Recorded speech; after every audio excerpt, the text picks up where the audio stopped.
laptop atau HP boleh dong di komen sore Kak gitu. Selamat sore teman-teman.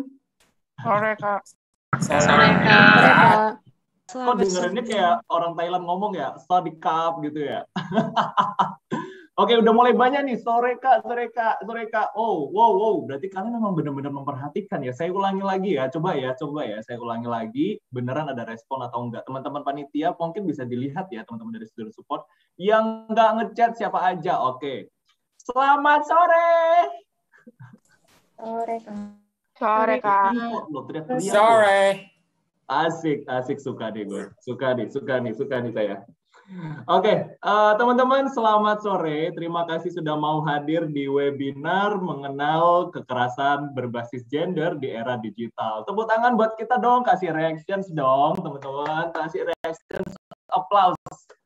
Mana yang ngasih reaction applause baru cuma 1, 2, 3, 4. Aduh, yang lainnya nggak merhatiin sih ini.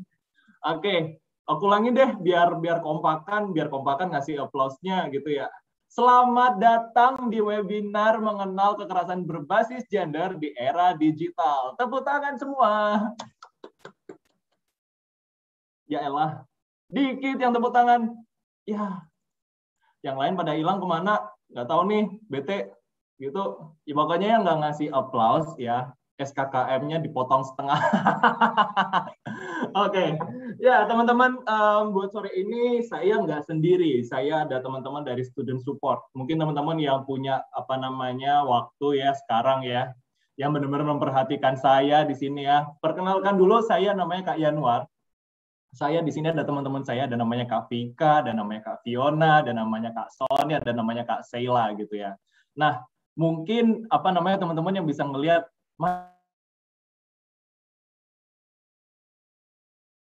sekarang kita cari mana yang namanya Sheila gitu. Oke, Mbak Sheila ini merupakan admin dari studentsupport.umn, teman-teman. Jadi kalau misalnya teman-teman ya, nah ini nih orang yang sudah dipin, terima kasih teman-teman teknis. Nah, oke, ini adalah pelaku dari admin studentsupport.umn. Jadi sekarang aku mau tanya dulu nih, teman-teman sudah follow studentsupport.umn apa belum? Coba komen mana dari 243 orang yang join, yang follow cuma 1 2 3 4 5, enggak sampai 20. Cincang yang belum follow gimana nih? SKKM-nya tetap nggak? SKKM-nya yang nggak follow dipotong lagi setengah gitu. Jadi sia-sia. Oke teman-teman yang belum follow, aku suruh sekarang buat kalian follow. Nah gitu, jujur, OTW follow Kak. Yang nggak follow nggak dapat SKKM. Oke. Nah, oke. Teman-teman kesepakatan ya yang nggak follow nggak dapat SKKM. Saya bakal ngecek di presensi kalian nanti semua, nama-namanya siapa aja sih yang nggak follow. Hah? Gitu ya. Kristo, Karo, Stelo ngomongnya udah. Oke, nanti kita cek ya. Oke Mbak Sheila ya. Nah, Mbak Sheila, mumpung Mbak Sheila sudah dipin nih sekarang nih. Bisa nggak sih kayak Mbak Sheila sekarang memperkenalkan diri? Mbak Sheila itu psikolog apa gitu, terus habis itu menerima layanan apa gitu Mbak Sheila. Coba dong di unmute dong. Oke, halo teman-teman semuanya, Mas Yanuar, terima kasih sudah memprovokasi saya untuk memperkenalkan diri paling pertama ya. Terima kasih loh, pressure-nya. Oke, teman-teman, seperti yang tadi Mas Yanuar udah bilang gitu ya, nama aku Sheila Putri Fajrianti, biasa dipanggil Sheila. Bener kata Mas Yanuar gitu ya, aku salah satu yang suka ngadmin di Instagram Student Support gitu. Jadi kadang-kadang yang balas-balas DM, yang balas-balas komen, yang upload story, yang upload feed itu kadang-kadang aku. Kadang-kadang juga Mas Yanuar gitu. Ini orangnya malu-malu aja dia.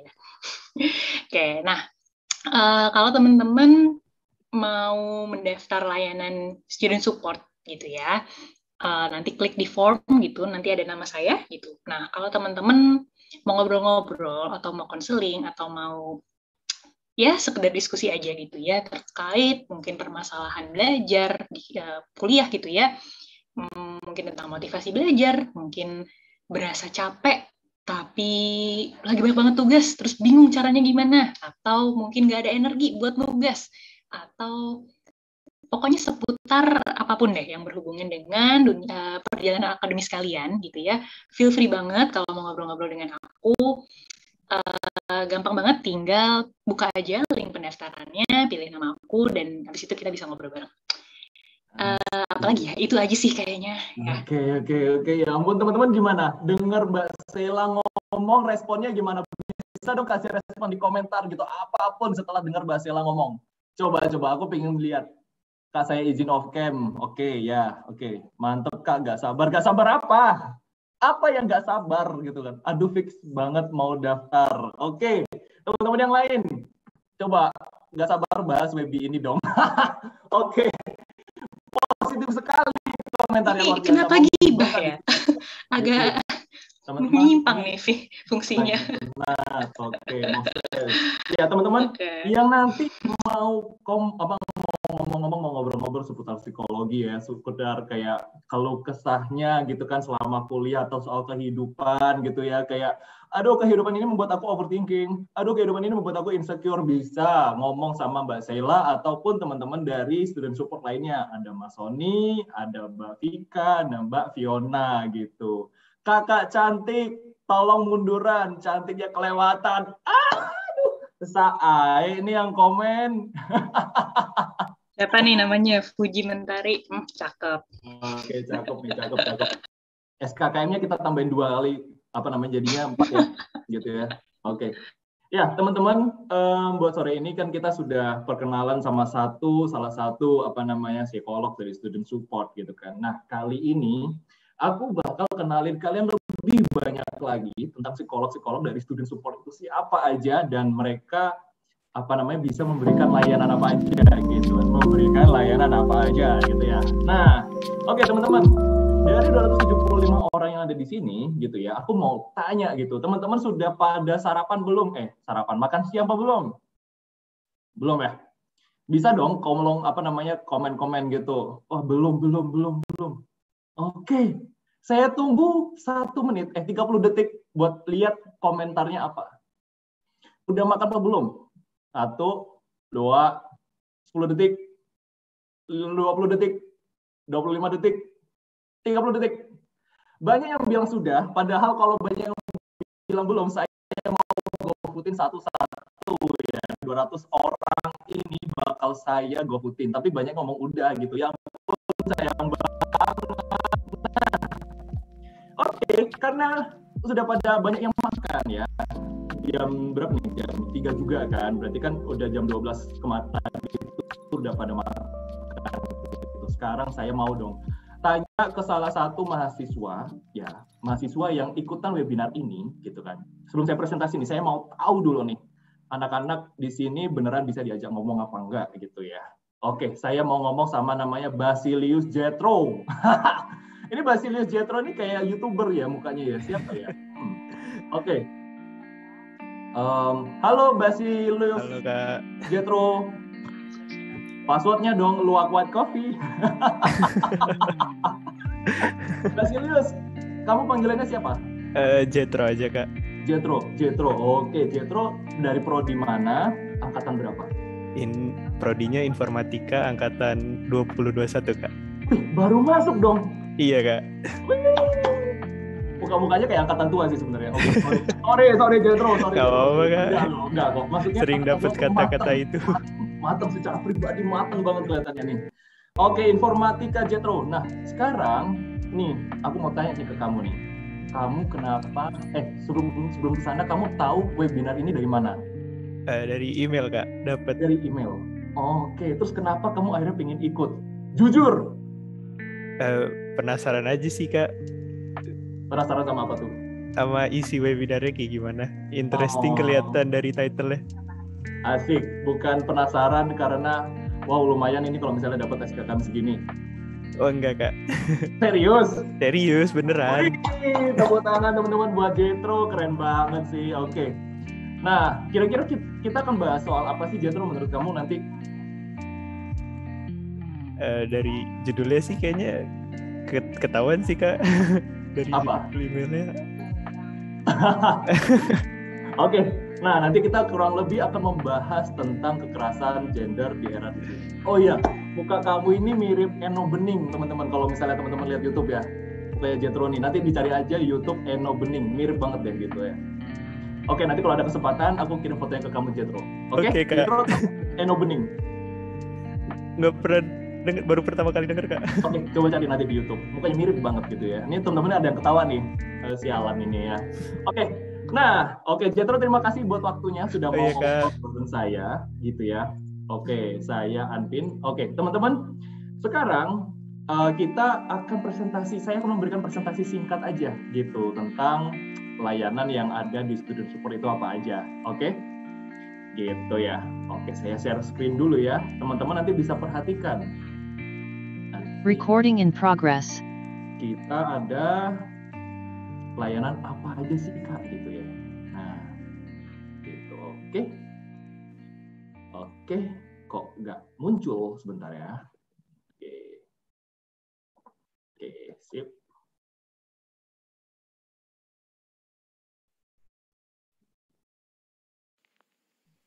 Nah, oke, teman-teman sudah ada ya, sudah muncul ya, kelihatan ya semuanya ya. Nah, oke, Student Support Universitas Multimedia Nusantara. Oke, kalau misalnya dari kampus lain, saya mungkin nggak ngomong di sini ya, gitu ya. Student Support ini merupakan dari dia turunan dari kemahasiswaan. Jadi memang dibentuk khusus untuk kalian. Kalian nggak perlu merasa ada, kalau misalnya aku student support, aku bermasalah, aku gila. Enggak, kita menerima siapapun yang mau ngobrol, kayak yang mau memang sekedar ditemenin, kayak yang mau buat kayak main bareng apa segala macam, bisa ke kami gitu ya. Kita menerima siapapun gitu, yang mau cerita-cerita, yang mau curhat, yang mau gibahin temennya sendiri gitu kan, minta, Kak, aku perlu dapat pencerahan, teman-teman aku tuh kayak wow gitu, gimana gitu. Nah, itu kalian bisa ngomong di student support gitu. Nah, tapi di student support kalian juga perlu tahu nih, ada layanan-layanannya student support, yaitu kita punya layanan konseling online dan onsite gitu. Jadi maksudnya onsite, kalian bisa nih janjian sama psikolog siapa gitu, misalkan aku maunya ketemu offline, aku nggak nyaman nih ketemu Zoom gitu. Terus habis itu yang kedua, ada juga pelatihan dengan tema psikologi. Ada juga psikotes pindah prodi bagi kalian yang sudah merasa kurang cocok nih sama di prodi ini gitu. Kalian mau mengajukan, pingin pindah prodi, nanti psikotesnya lewat kami gitu. Nah, terus habis itu kalian juga nanti akan ada tahu nih program tentang konselor sebaya gitu. Konselor sebaya bentar lagi bakal running nih. Kalian bisa lihat di Instagram kita, konselor sebaya itu ngapain aja dan siapa aja orang-orangnya gitu kan. Kalian kalau misalnya mau daftar menjadi konselingnya atau kliennya nih nanti konselor sebaya ini nanti teman-teman konselornya itu dari kakak tingkat kalian gitu. Umurnya nggak jauh beda, jadi kalian nggak perlu kayak gap usia sama psikolognya jauh banget gitu. Nah, kalian mungkin merasa nyamannya kalau sama-sama temannya gitu. Nah, kalian bisa nih masuk ikutan program konselor sebaya gitu. Terus juga ada seminar tematik. Temanya maksudnya dalam artian tema psikologi gitu. Dan ada juga konseling kelompok. Kalian kalau misalnya mau bertiga, mau berdua gitu kan, mau cerita-cerita ke kita gitu kan. Kak, aku punya masalah gini, sama teman-teman itu juga punya masalah kayak gini, menurut kakak gimana ya? Nah, kalian bisa datang tuh ke student support gitu. Terus, di student support baru aja launching 2 buku. 2 buku ini tentang buklet kekerasan seksual UMN dan buku SOP kekerasan seksual UMN. Itu kalian nanti bisa cek langsung di My UMN. Nah, buklet kekerasan seksual UMN ini nanti kalian bisa membaca lagi dan menyimak lagi bahwa di sana akan ada penjelasan bentuk kekerasan seksual dan kalian itu harus apa sih kalau misalnya teman kalian tuh ada yang mengalami kekerasan tersebut.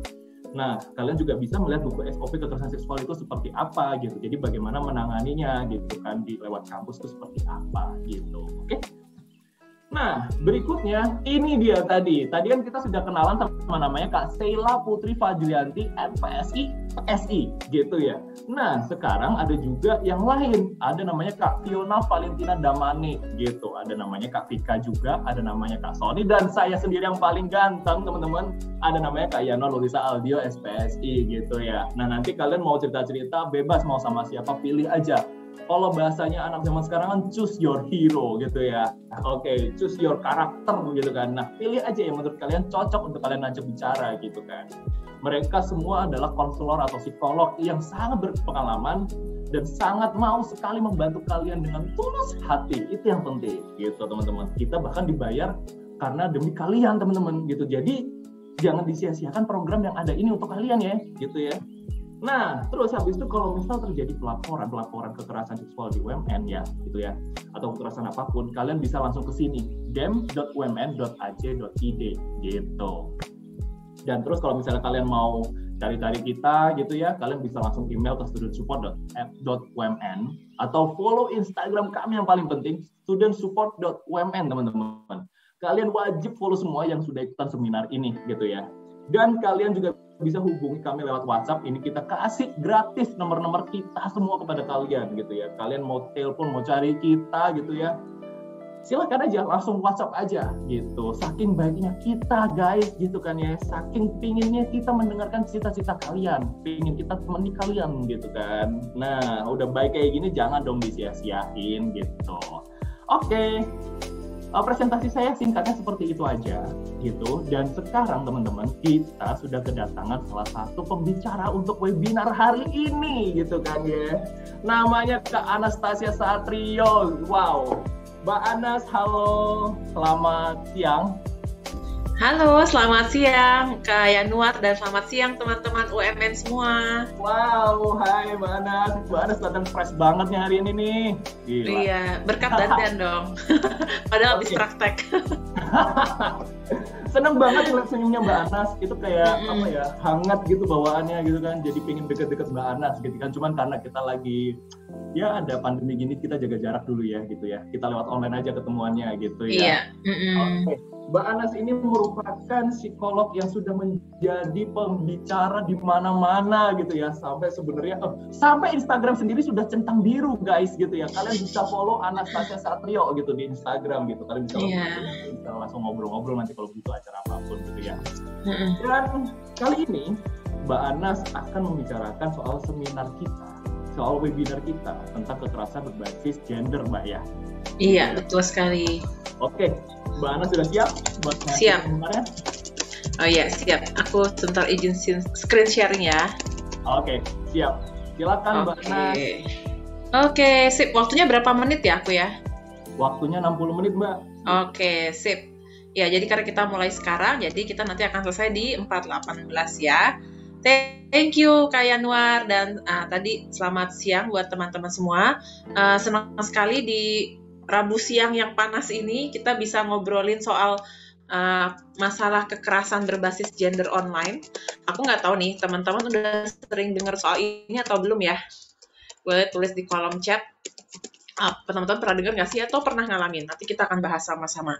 Sebenarnya sesi hari ini tuh lebih ke sesi edukasi ya. Jadi kita pengen secara pengetahuan, secara knowledge tuh kita udah punya informasinya dulu gitu. Tapi kalau nanti teman-teman misalnya ada yang pernah ngalamin atau pernah dengar temennya ngalamin dan sekiranya teman-teman merasa cukup nyaman untuk berbagi pengalamannya di kolom chat di sini, atau misalnya ada pengalaman-pengalaman atau pertanyaan-pertanyaan teman-teman pengen nanyain, tapi teman-teman merasa nggak nyaman untuk kelihatan namanya di kolom chat, teman-teman bisa chat private ke aku di Zoom supaya aku bisa bacain komen atau pertanyaannya tapi tidak di-mention namanya. Dan tentu untuk bisa mendapatkan bantuan yang lebih tepat sasaran, kita butuh counseling one-on-one yang tadi sudah diceritakan oleh Kak Yanuar.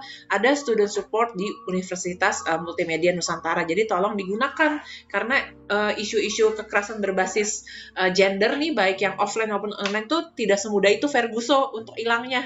Kita perlu bantuan profesional tapi sangat bisa dipulihkan. Oke, sebentar aku izin screen sharing.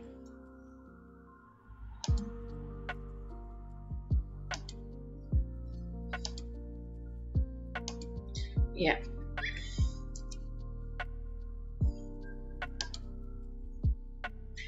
Nanti materi aku juga boleh di-share ke teman-teman yang hadir di sini, teman-teman mahasiswa, supaya kita yang mendengarkan hari ini bisa lebih berbagi ke teman-teman yang lain ya, yang ada di luar sana. Bentar, dia nge-hang. Oke, sambil kita nunggu laptopnya, aku pengen nanya nih ke teman-teman soal kekerasan berbasis gender online ini. Gini gimana ya cara memperbesarnya? Saya agak gaptek. Ini jadi mengecil. Dipencet F11 bukan sih? Iya. Iya. Tapi yang sampingnya kok nggak mau hilang ya?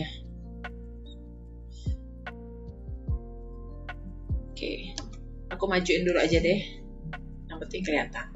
Nah, tadi aku udah bilang terima kasih ya teman-teman sudah mau mengikuti diskusi tentang kekerasan berbasis gender online. Kenapa aku bilang diskusi? Karena nanti aku sangat ingin mendengarkan dari teman-teman juga pengalaman-pengalaman atau hal-hal yang diketahuinya.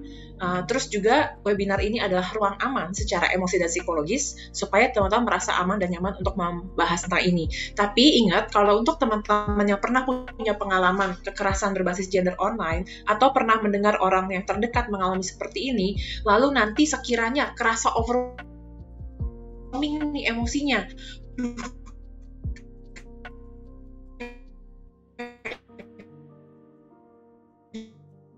jadi atau jadi pengen nangis atau tuh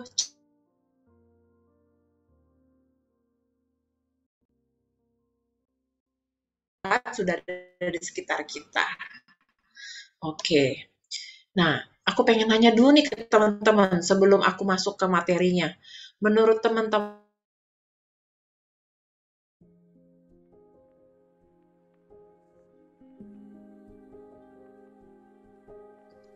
terputus ya, Mbak Anes? Halo? Ya, tes, masuk?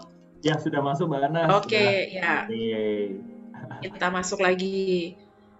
Tadi udah sampai dengar bagian mana ya? Yang aku bilang kalau teman-teman lagi ke-trigger, nanti tolong chat atau konsultasi lebih lanjut sama teman-teman student support. Mereka kolega-kolega aku juga loh, teman-teman psikolog aku juga. Dulu kita beberapa sekolah bareng waktu kuliah, jadi mereka juga bisa mendampingi teman-teman secara profesional. Nah, sebelum langsung memulai ke informasi yang lebih lanjut, pengen nanya dulu dari teman-teman. Menurut teman-teman, apa sih kekerasan itu? Nggak ada jawaban benar atau salah nih, dan aku kan bukan dosen di UMN nih, tenang aja, tidak akan mempengaruhi IPK teman-teman. Boleh share yuk di kolom chat. Kekerasan dulu nih. Harassment, oke. Apalagi? Itu mah main lawan kata ya, kayak it bulaga dalam bahasa Inggris gitu ya. Kira-kira kekerasan ini apa gitu? Perbuatan menyakiti. Lawannya kekerasan apa teman-teman lawan katanya?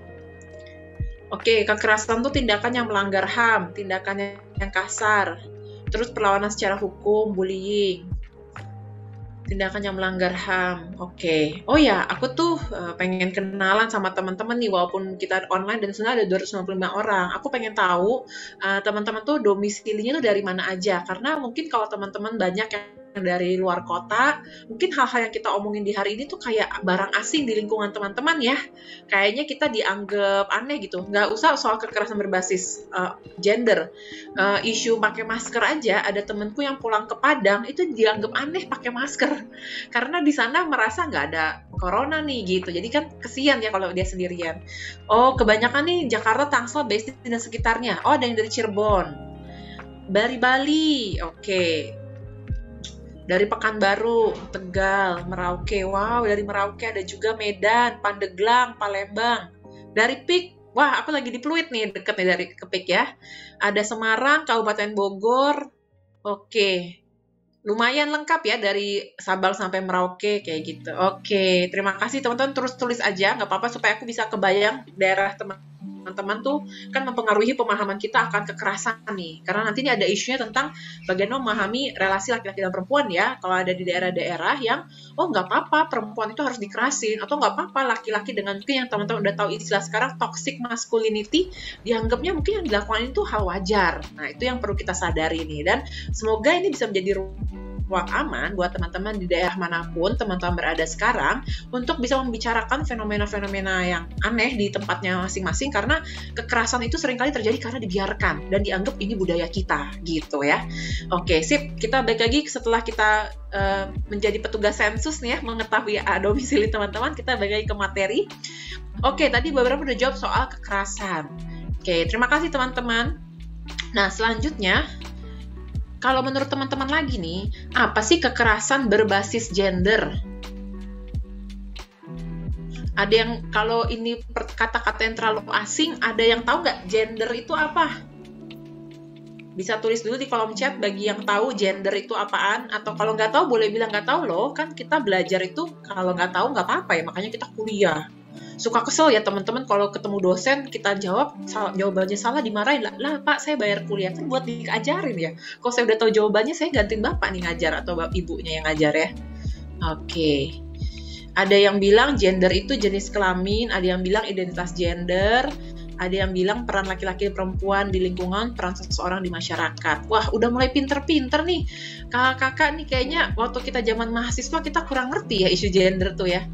Kalau jenis kelamin itu adalah kita lahir terberinya apa? Pilihannya cuma 2. Punya penis atau punya vagina, atau ada kondisi-kondisi di mana yang penisnya berbentuknya kayak vagina atau vaginanya bisa berbentuk kayak penis gitu kan, kayak kemarin ada kasus si April Manganang. Tapi terberinya tuh cuma 2 jenis kelamin ya, biologisnya laki-laki perempuan. Tapi gender benar adalah penghayatan diri, adalah identitas gender, ekspresi yang kita tampilin nih. Kayak Kak Anas lahir sebagai perempuan, tapi aku nggak gitu suka pakai rok. Soalnya kalau aku apalagi kerja sehari-hari sebagai psikolog anak dan remaja, itu kalau pakai rok keserimpet ngejar anak-anak, jadi lebih suka pakai celana panjang gitu. Jadi identitas gendernya aku lebih suka sebagai perempuan yang pakai celana panjang gitu, nggak gitu suka pakai rok. Dan itu bisa beda-beda. Yang sekarang kita tahu ya di dunia ini ada LGBTIQ+ gitu. Jadi ada orang-orang yang bahkan tidak mereferensikan diri kemanapun, kayak Demi Lovato ya, dia bilang I'm non-binary. Tahu nggak non-binary itu apa? Aku juga awalnya belajar loh teman-teman, karena pas aku kuliah psikologi belum belajar nih soal orientasi seksual dan keberagaman identitas gender gitu. Jadi orang-orang yang non-binary kalau dalam bahasa Inggris disebutnya they ya. Terus kemarin aku ketemu sama teman aku psikolog, terus dia bilang kayak gini, sebenarnya bahasa Indonesia itu sudah merangkul keberagaman identitas loh. Kenapa? Soalnya kita bilangnya semua, mau laki-laki, mau perempuan, mau transgender, kita bilang dia, gitu kan. Dia tuh gender netral gitu ya. Jadi itu yang terjadi. Oke, jadi memang gender ini sangat erat kaitannya dengan ekspektasi lingkungan tentang bagaimana sih perempuan seharusnya bersikap, ekspektasi lingkungan tentang bagaimana laki-laki bersikap, dan yang penting adalah bagaimana teman-teman sendiri memaknai gender teman-teman. Dan di usia teman-teman ini kayaknya usianya masih muda belian ya. Usia 17 sampai 20-an tahun, itu adalah usia-usia di mana kita lagi mengeksplorasi. Saya ini perempuan yang seperti apa, saya laki-laki yang seperti apa. Sekalipun kalian tidak merasa fit in dalam perempuan dan laki-laki, ini masih fase eksplorasi. Nanti baru kayak ngehnya banget atau kayak udah oke, ini udah lebih stabil, itu di umur 25 tahun ke atas, sesuai dengan kematangan perkembangan otak manusia. Jadi kalau orang tua suka parno, sebenarnya tuh di usia-usia ini tuh lagi eksplorasi, kayak kita lagi eksplorasi gaya rambut ya, atau teman-teman pakai jilbab lagi eksplorasi jilbab kayak apa sih model yang cocok buat aku tuh rambutnya ombrenya tuh kayak gimana. Nah itu yang sebenarnya lagi terjadi di usia teman-teman, bener gak sih? Dan ekspresi diri itu bagian dari kita mengenali identitas diri kita dan juga mempengaruhi kesehatan mental kita serta bagaimana kita berrelasi di lingkungan. Nah oke, tadi yang gender udah bisa jawab. Nah kalau kekerasan berbasis gender jadinya apa nih ya? Coba kita sambung-sambung, jadi kita agak-agak main it bulaga dulu nih. Jadi kalau kekerasan berbasis gender itu kira-kira kekerasan yang kayak gimana sih? Bedanya sama kekerasan biasa tuh apa? Menurut teman-teman nih.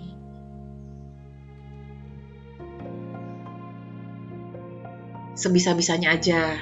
Yang toxic masculinity dan femininity. Waduh, ini juga pinter-pinter ya. Zaman aku kuliah dulu ya tahun 2008 belum ngerti soal toxic masculinity. Jadi mantap nih teman-teman UMN nih ya. Oke, ada juga yang nggak tahu, ya nggak apa-apa. Makanya kita ada di sini ya. Gender bias, oke. Belum tahu. Oke, nah nggak apa-apa teman-teman yang merasa tahu jawabannya boleh tulis dulu, karena kan dengan kita bertanya dan menjawab itu otak kita jadi aktif. Pamer tubuh, oke. Nah, tepat sekali teman-teman student support membuat webinar ini karena masih banyak yang belum tahu ya bagaimana kekerasan berbasis gender. Oke, kita lihat definisinya ya.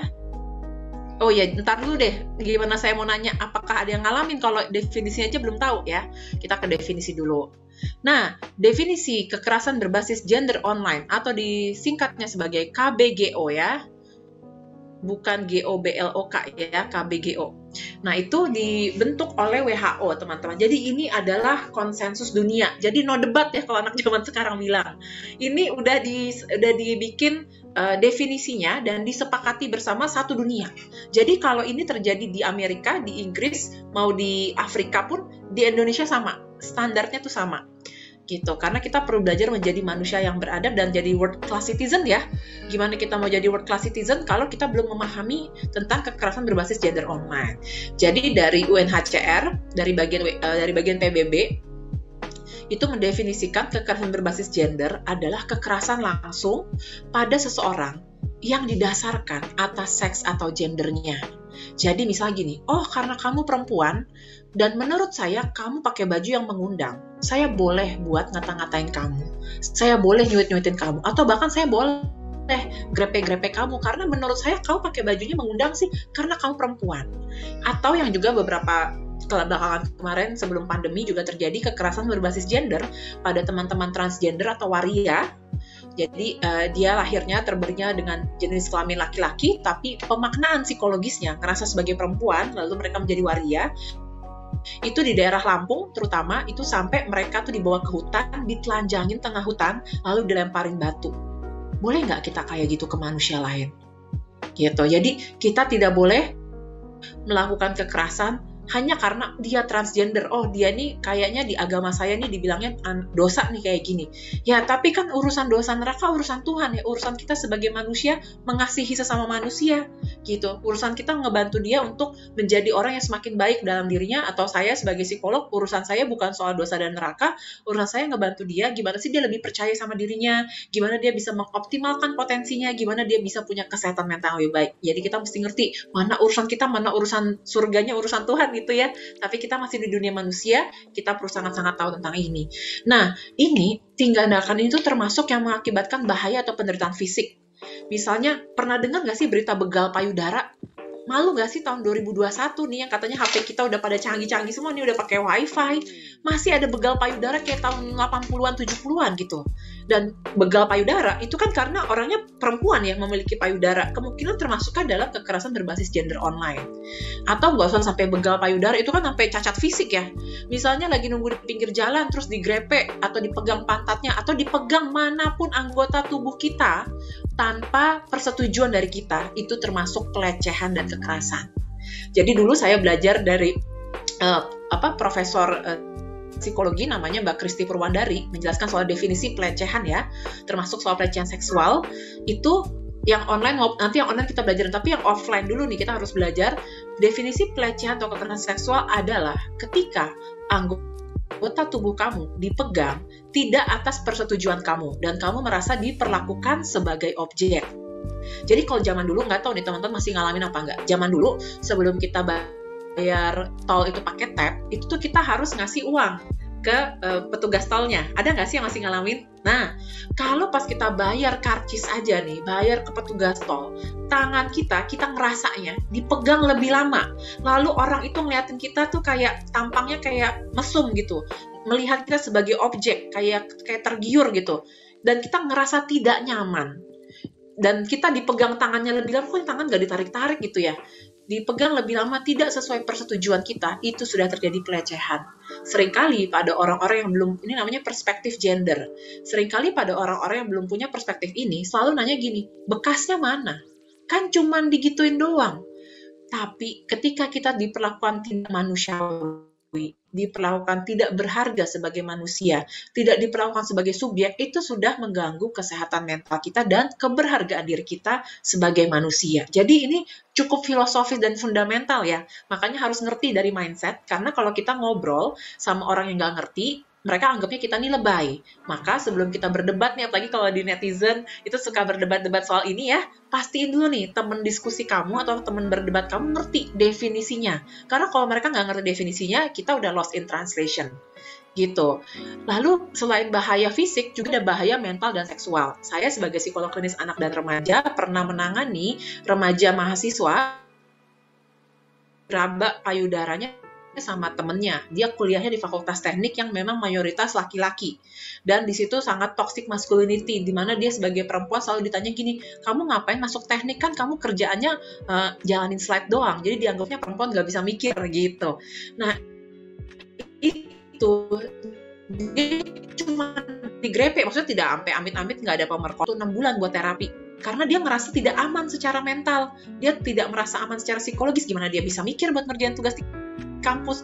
Tiap kali lihat WhatsApp nama temennya aja dia bisa panik dan takut banget gitu. Jadi hal seperti ini tuh nggak main-main ya. Kalau bahasa zaman sekarang no play-play ini ya, benar-benar bisa mengganggu kehidupan seseorang, bisa bikin kita mimpi buruk sampai gangguan makan, bahkan bisa membuat seseorang tuh ingin mengakhiri hidup ketika dia merasa sangat-sangat ternistakan, ngerasa lingkungan gak ada yang support, malah disalahin sebagai korban, atau juga dia ngerasa harga diri dia udah gak ada. Maka kita perlu belajar konsep harga diri yang sehat supaya kita tidak terjebak dalam pemikiran ingin mengakhiri hidup. Tapi kalaupun sudah kepikiran ingin mengakhiri hidup, banyak sekali bantuan profesional yang akan bisa bantu teman-teman. Memang kalau ngomongnya sama orang yang gak ngerti, kan kita dibilangnya cuma suruh sabar aja sama suruh berdoa ya. Nah, tapi kalau sabar aja dan suruh berdoa aja manusia tuh bisa memproses emosi, gak ada nih aku dan teman-teman psikolog di sini yang sampai kuliahnya 7 tahun hanya untuk memahami emosi dan perilaku manusia gitu. Jadi sangat-sangat bisa dibantu karena ini sangat-sangat manusiawi dan sangat perlu dibantu supaya kamu nggak bertahan sendirian dalam kondisi emosi yang nggak enak gitu. Lalu juga biasanya nih kalau di online ya, kita tuh udah tahu lah lazim ada kasus-kasus, atau kalau yang ada belum tahu, welcome to this world, ada kasus-kasus di mana mulai PDKT atau mungkin bahkan pasangannya atau pacarnya, terus diminta kirim gambar, kirim dong foto kamu topless, nggak pakai daleman gitu, foto dong kamu telanjang kayak gitu. Nah itu kalau kita dikirim terus habis itu kita sering dapat gaslighting, misalnya, oh kamu kan udah pernah nih ngirim foto kamu telanjang ke aku, kamu harus jadi pasangan aku ya. Kalau kamu nggak jadi pasangan aku, nanti aku sebar nih foto kamu. Tenang aja guys, ada SafeNet Indonesia yang akan membantu kita untuk menghapus jejak-jejak digital seperti itu. Jadi teman-teman tidak perlu bertahan dalam relasi yang toksik hanya karena kita sudah mengirimkan gambar-gambar topless kayak gitu, karena ada cara untuk menghapusnya dan kamu terlalu berharga untuk bertahan di hubungan toksik ya. Oke, jadi kalau ada yang ngancem-ngancem pengen nyebarin gambar, itu udah level zaman sekarang udah teknologi canggih untuk memprosesnya, bahkan yang mengancam yang kebalikan. Dan apa aja sih sama pasangannya gitu. Nah jadi kita juga perlu belajar, nanti ini kaitannya sama healthy boundaries ya, batasan personal yang sehat. Jadi mana sih yang wajar kita lakukan di masa pacaran, mana yang nggak wajar. Kalau masih pacaran udah bayarin listrik, bayarin pulsanya dia, bayarin uang jajannya, mohon maaf nih Anda jadi bapak ibunya apa gimana nih gitu ya. Jadi itu yang perlu kita kenali dulu. Nah, dari definisi tadi, balik lagi nih pertanyaan ke Kak Anas yang pertama. Dari definisi ini, apakah kamu punya teman atau pernah punya pengalaman kekerasan berbasis gender online?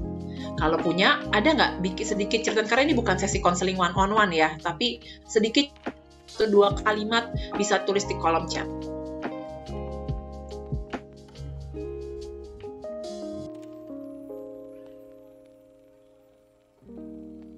Oke.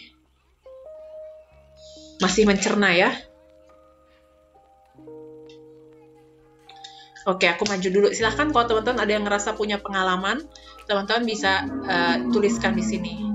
Kalau belum pernah ngalamin yang online di jalanan, itu sangat sering lah kita alamin gitu. Apalagi dulu aku menggunakan kereta waktu kuliah gitu ya, atau kemana-mana gitu. Ketemu orang yang eksibisionis, itu udah pernah juga, itu bikin abis itu nggak pernah. Jadi aku ketemu eksibisionis pas turun dari kereta di Depok, lewatin jalan semak-semak, abis itu aku udah nggak pernah bisa lewat lagi jalan semak.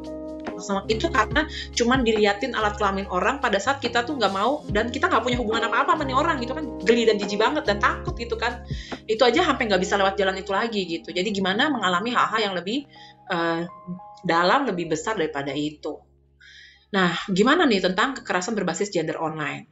Jadi, ternyata penggunaan media sosial dan juga kita 1,5 tahun pandemi ini, ternyata tidak membuat kekerasan hilang. Kekerasan hanya pindah tempat dari yang offline tadi di jalan ke sosial media di dunia maya. Gitu. Oke, nih sambil ada yang udah cerita ya.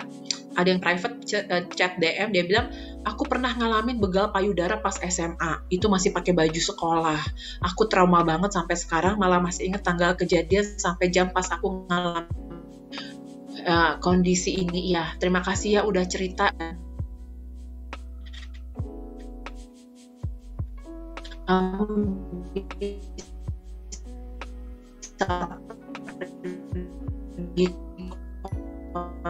Seling juga untuk membantu kamu memproses pengalaman trauma ini. Award gitu kan, dapat award mahasiswa berprestasi atau dapat pujian tuh kan nggak apa-apa ya diinget-inget, tapi kalau kayak gini mau diinget aja pengen muntah rasanya ya. Jadi cari bantuan profesional untuk konseling karena ini sangat-sangat bisa dibantu. Oke. Ya, dan nggak berani cerita ke orang tua ya, karena takutnya malah nanti kita yang dimarahin. Karena baik laki-laki maupun perempuan yang belum memahami perspektif gender akan selalu nyalahin korban dan lebih sering nyalahin perempuan. Kamu sih kayak gini, kamu sih kayak gini gitu. Padahal pernah ada nih teman-teman yang suka dunia seni. Oh ya, aku juga pengen tahu jurusan teman-teman di sini apa aja ya. Boleh tulis di kolom chat jurusannya. Karena ada teman-teman di bidang seni yang waktu itu bikin pameran. Baju-baju apa sih yang dipakai orang pada saat mengalami kekerasan seksual, itu banyak kan baju tertutup, jarang banget yang pakai bikini, apalagi pakai baju mini-mini tuh jarang, banyak kan baju biasa. Jadi emang otak orang yang ngalamin ini udah konslet, makanya mereka melakukan tindakan kayak gini. Kan sama aja kayak mencuri ya, emang kita lihat barang semua di etalase toko semua kita ambil, kan enggak gitu ya. Oke, jurusannya ada informatika, DKV gitu ya, strategi komunikasi. Oke, ada juga yang pernah cerita, aku pernah boncengin temen cowok, dia duduk di belakang aku, waktu aku lagi di jalan, dia dempet-dempetin alat kelaminnya ke belakang aku. Iya, jadi segala sesuatu yang nggak nyaman itu, nggak atas persetujuan tuh aneh, risih gitu ya. Diraba pundaknya sama bencong yang lagi ngamen, maka sampai sekarang kalau ada bencong itu aku takut banget. Iya, aku waktu SMP itu pernah lewat Taman Lawang kalau di Jakarta, dan dulu tuh nggak tahu bahwa kalau di Taman Lawang itu transgendernya itu sampai buka celananya gitu, dan aku kayak shock banget ngeliat bentukannya perempuan punya payudara, terus lihat penisnya menggantung, terus malam-malam tuh kita tiba-tiba mobilnya di dok gitu, terus dimintain duit gitu. Nah, baru setelah aku kuliah di psikologi aku baru ngerti mereka juga bagian dari sistem kemiskinan struktural ya, karena si transgender ini banyak sekali yang keluar dari rumah, nggak punya KTP, nggak punya ijazah, jadi mereka nggak tahu cara lain untuk mencari hidup selain mereka kayak gitu dan menggunakan cara-cara seperti itu gitu. Oke, terima kasih untuk sharingnya. Oh ya, ada film dan animasi, informasi-informasi seperti ini sebenarnya sangat bagus sekali untuk diviralkan ya, dengan desain, dengan animasi gitu. Jadi itu akan sangat-sangat membantu, karena orang Indonesia itu kan belajarnya sangat visual ya, dibandingin cuman cerita kuliah umum doang kayak gini, biasanya lebih menarik kalau bikin edukasi-edukasi lewat animasi. Gitu. Ini juga ada yang pernah cerita nih, benar-benar kekerasan berbasis gender online. Ini kenapa aku minta teman-teman bercerita tapi anonim, supaya teman-teman yang lain yang nggak pernah ngalamin bisa beneran tahu bahwa ini tuh real banget. Ini bukan, ini mah di Amerika doang, ini kejadian di Jakarta tahun gini gitu ya. Ini ada yang bilang, Kak, aku pernah 2 kali di media sosial dari zaman SMP, dan sekarang pertama disuruh foto dada selama beberapa hari. Sedangkan tahun sekarang ada IG disuruh video call setiap malam dan sampai pagi. Terus juga dulu pernah ada yang pantatnya diremes pas lagi di Gramedia pas SD, jadi sampai sekarang takut lagi ke Gramedia. Ya, jadi trauma it's very real, kita bahkan sampai jadi takut sama tempatnya itu. Gitu. Terus ada juga temen cowok yang bilang payudara kamu besar ya di publik gitu. Sekarang jadinya ngerasa nggak nyaman dan dijauhin. Jadi memang baik laki-laki maupun perempuan perlu belajar ini bersama supaya bisa sama-sama memahami, oh yang ini buat saya nggak apa-apa. Kalau temenan sama cowok, misalnya sesama cowok saling ngomongin tentang ukuran penisnya, nyantai aja. Kalau cowok ke cewek ngomong gini dan gak deket, itu aneh banget, pervert banget, bisa dilempar batu bata kali, kayak gitu. Ya, jadi itu yang ngalamin. Juga ada yang pernah ketemu eksibisionis juga nih kayak aku, bahkan saat SD. Aduh, aku gak kebayang banget kamu ngalamin pas SD. Aku ngalamin pas kuliah aja deg-degannya setengah mati. So sorry ya for your experience, dan semoga kalau kamu tergerak kamu bisa cari sesi konseling untuk membantu kamu memproses ini. Jadi waktu pulang sekolah naik motor, tiba-tiba orang di pinggir jalan nunjukin alat kelaminnya, dan abis itu jadi gak mau naik motor lagi ya. Jadi pengalaman trauma ini gak main-main, abis itu bikin kita tuh jadi gak mau ke situ lagi, padahal mungkin udah nggak apa-apa gitu ya. Mirip kayak orang yang trauma ke rumah sakit. Sebenarnya ya rumah sakit tuh stimulus netral, tapi kalau banyak pengalaman buruk sampai nggak mau ke situ lagi.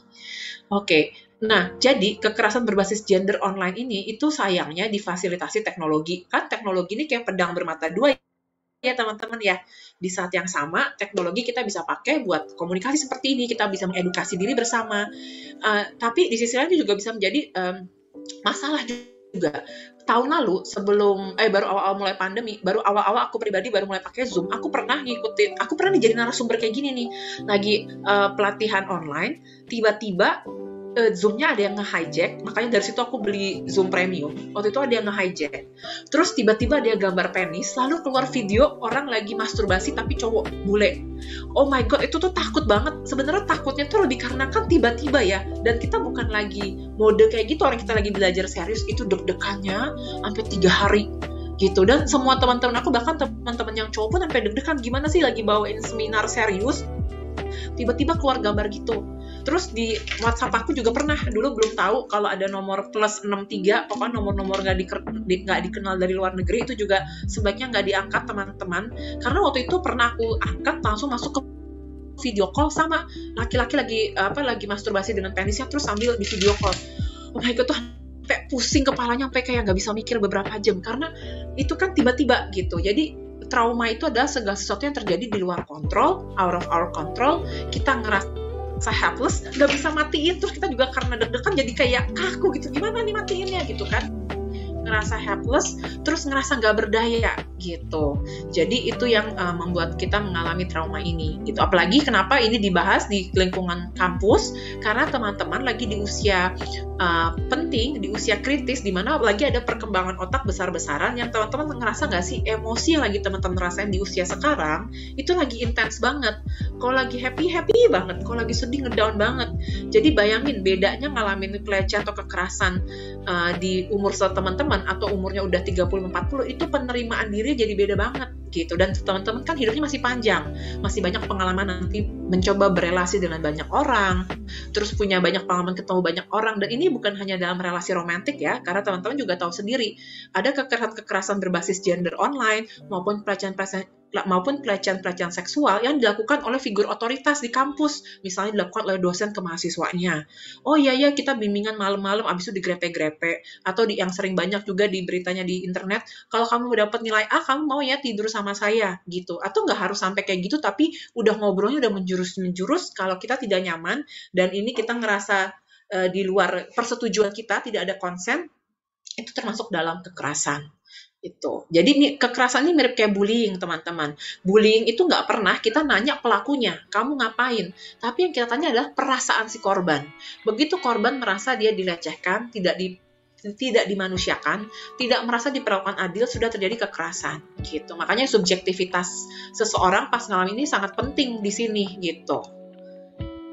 Oke, nah ini dari SafeNet Indonesia, aku cuman share aja lagi, dan tadi kan dari tim UMN juga sudah membuat panduan ya, jadi teman-teman bisa baca juga di situ. Oke, jenis kekerasan berbasis gender online itu adalah yang pertama pelanggaran privacy. Ada nggak nih yang mentang-mentang temennya atau mentang-mentang pacarnya nih, pacar di masa kuliah, akses password, semua password Instagram, TikTok, bahkan password PIN BCA, ATM banking semua dikasih ke pasangannya. Dan kalau pasangannya juga rada-rada alias belum ngerti soal kekerasan berbasis gender, dia akan bilang, oh pacaran yang baik itu yang saling berbagi password gitu. Aku aja sama suamiku yang udah menikah, kita ada password-password yang kita nggak sharing karena itu privasi masing-masing gitu. Jadi apalagi masih kuliah, apalagi masih pacaran gitu. Dan itu nanti berbahaya karena nanti ketika ada orang yang powernya lebih besar terhadap teman-teman. Jadi kuncinya hubungan kekerasan, bedanya hubungan yang relasi sehat, nanti kita akan lihat, sama yang relasi kekerasan itu adalah dua, power and control. Sementara hubungan yang sehat itu dasarnya respect, dasarnya rasa menghargai sebagai sesama manusia. Tapi kalau dasarnya ada power and control, oh iya kan aku punya nih semua chat-chat kamu, aku punya chat-chat mantan kamu, aku punya nomor ibu bapak kamu, kalau kamu kenapa-napa nanti aku ancam mereka, ya kayak sinetron orang gitu tuh. Nah, itu udah termasuk pelanggaran privasi gitu. Apalagi misalnya sampai yang kemarin suka banyak kan di hijack ya, Instagramnya diganti. Jadi mengakses, menggunakan, memanipulasi dan menyebarkan data pribadi, termasuk juga foto dan video. Makanya kalau di Indonesia ini lagi mulai nih, apalagi sekarang YouTuber makin booming ya. Tapi kalau teman-teman tahu bahkan di Singapura, di Jepang, di Prancis, itu kalau ada orang-orang yang masuk ke dalam YouTube kita dan mereka tidak ada persetujuan tertulis, mereka mau ikut masuk ke dalam YouTube atau video kita, mukanya harus di-blur. Satu. Yang kedua, anak-anak juga nggak boleh divideoin, mereka harus di-blur gitu, karena mereka disebutnya adalah minority, orang-orang yang belum bisa memberikan hak penuh terhadap persetujuan apakah mereka mau dimasukin ke situ atau enggak gitu. Jadi itu yang sekarang YouTuber, teman-teman kan banyak yang belajar desain DKV atau desain ya. Jadi bikin videonya sih bagus banget, tapi juga mesti ngerti kode etik dalam kita memvideokan lingkungan dan orang-orang gitu. Terus juga kalau teman-teman tahu banyak acara yang sudah memahami ini, mereka sensitif terhadap kekerasan berbasis gender online tuh. Pernah aku ada acara dari British Council. Mereka nanya, mereka kasih informasi, acara ini tuh direkam. Tapi let me know ya, kalau kamu tuh tidak merasa nyaman, muka kamu terekspos pas kamu ikut acara ini. Padahal acara biasa, acara netral gitu. Jadi itu konsen-konsen seperti ini tuh penting sekali gitu. Terus atau juga yang istilahnya doxing. Bukan boxing ya, doxing pakai D. Itu menggali dan menyebarkan informasi pribadi yang misalnya itu untuk intimidasi. Misalnya yang tersering terjadi di Lambe Turah ya kan, yang beberapa kali si artis-artis ini mempost video itu di grup close friend. Tahu-tahu kok kesebar ke semua orang, ke publik gitu kan. Nah, atau intimidasi di dunia nyata. Masuk ke dalam dunia online juga. Si ini tuh kayak gini-giniin aku gitu. Jadi guys, aku tuh mau kasih klarifikasi, tapi cuma dia doang yang ngomong gitu. Jadi hal-hal seperti ini bisa mengganggu. Hari ini, karena ini juga bukan buat ujian nasional, nggak semuanya harus langsung dipahami, nggak harus semuanya langsung dimengerti. Ini butuh waktu step by step. Tapi yang penting ngerti ya, bahwa tadi kekerasan tuh basicnya adalah itu tidak ada persetujuan dan membuat seseorang itu ngerasa terintimidasi, membuat seseorang tidak merasa dimanusiakan, membuat dia merasa terancam secara psikologis gitu. Jadi itu yang sangat-sangat perlu kita pahami. Lalu nih, termasuk juga mungkin kebalikannya, secara stereotype itu mungkin banyak cewek-cewek yang suka terlalu memantau privasi pasangannya nih, dengan alasan takut. Zaman sekarang banyak banget fenomena perselingkuhan, terus semua halnya di monitor. Selalu nih pakai Google Map-nya langsung terdeteksi gitu kan.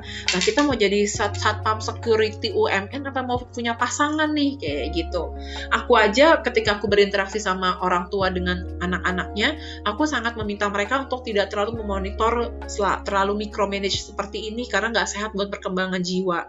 Bahkan yang kasus ekstrimnya, ada klien aku umur 27 tahun masih tinggal serumah sama orang tua, itu dia kemana-mana tuh HP-nya tuh harus nyalain radar. Kan sakit ya, anaknya jadi nggak bisa berkembang dan selalu jadi kayak paranoid, takut ibu bapaknya selalu tahu dia kemana kayak gitu.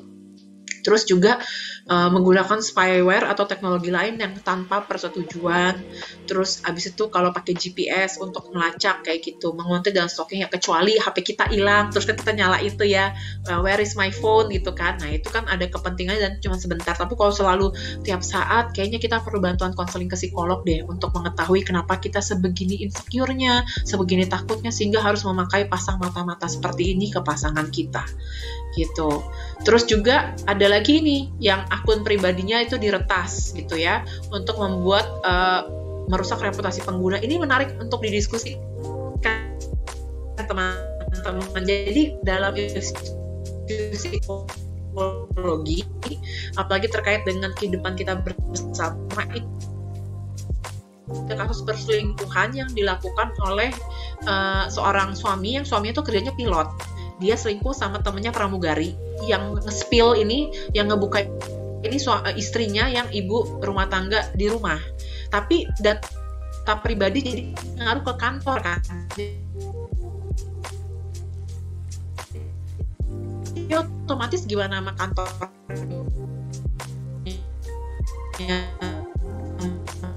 Mereka nggak dikeluarin karena kan udah mencemarkan nama baik perusahaan. Kantornya tentang apa yang dilakukan oleh pasangan kamu. Ini hal-hal yang perlu kita perhatiin juga gitu. Atau bikin konten palsu, misalnya kita nanti seakan-akan kita merasa pasangan kita punya orang ketiga nih, terus kita ganti nama kayak pasangan kita, terus kayak ngata-ngatain si gebetannya ini gitu kan. Terus abis itu mencuri identitas juga, yang tadi ya, dan bisa berpotensi merusak reputasi orang dan membagikan secara publik. Intinya gini, marah kesel boleh sis bro, tapi ada caranya. Kita nggak suka boleh, tapi ada caranya. Nggak kayak gini, ini mah kayak hukum rimba banget ya. Jadi apa bedanya kita hidup di hutan Amazon sama di dunia maya, cara berperilakunya tetap sama-sama berkelas gitu ya. Gitu. Terus juga menyebarkan informasi pribadi untuk merusak reputasi, lalu memberikan komentar atau postingan yang bernada menyerang. Jadi mungkin kalau sampai nyebarin informasi pribadi sih mungkin kita nggak segitu-gitunya banget. Tapi yang netizen-netizen julid itu kan banyak ya. Komentarnya tuh menyerang, meremehkan, atau ya masa kamu gitu doang gitu. Atau misalnya kok kamu kulitnya gelap banget ya gitu, atau misalnya sampai ke bernuansa ke alat kelamin yang waktu itu ada artis yang bilang katanya vagina istrinya kayak bau ikan asin. Itu kan sebenarnya sangat-sangat nggak appropriate ya untuk diucapkan, bahkan sampai beredar di dunia maya gitu. Jadi hal seperti ini tuh penting kita ketahui. Dan ini juga ada pelecehan yang di offline-nya dapat, di online dapat. Jadi bedanya offline itu kan lingkungannya tuh terkendali ya, cuman itu doang. Online itu kan jejak digital selamanya. Nanti mungkin kakak-kakak dari student support bisa lebih banyak sharing tuh. Bagaimana ketika orang-orang mau melamar kerja, itu tempat HRD perusahaannya akan nge-trace nih jejak digital si orang tersebut diterima. Jadi jangan sampai kita ngelakuin hal-hal bodoh yang dulu waktu kita umur 18-19 tahun kita share, kita posting, nanti pas di umur 22-23 tahun kita mau cari kerja, kita jadi nggak diterima karena kebodohan masa lalu kita tuh kesimpan di dunia online. Jadi kalau mau bikin kebodohan, jangan yang sampai disimpan di online gitu. Aku juga pernah ngelakuin hal-hal aneh, cuman dulu belum zaman sosial media, jadi nggak kesimpan banget kayak begini gitu.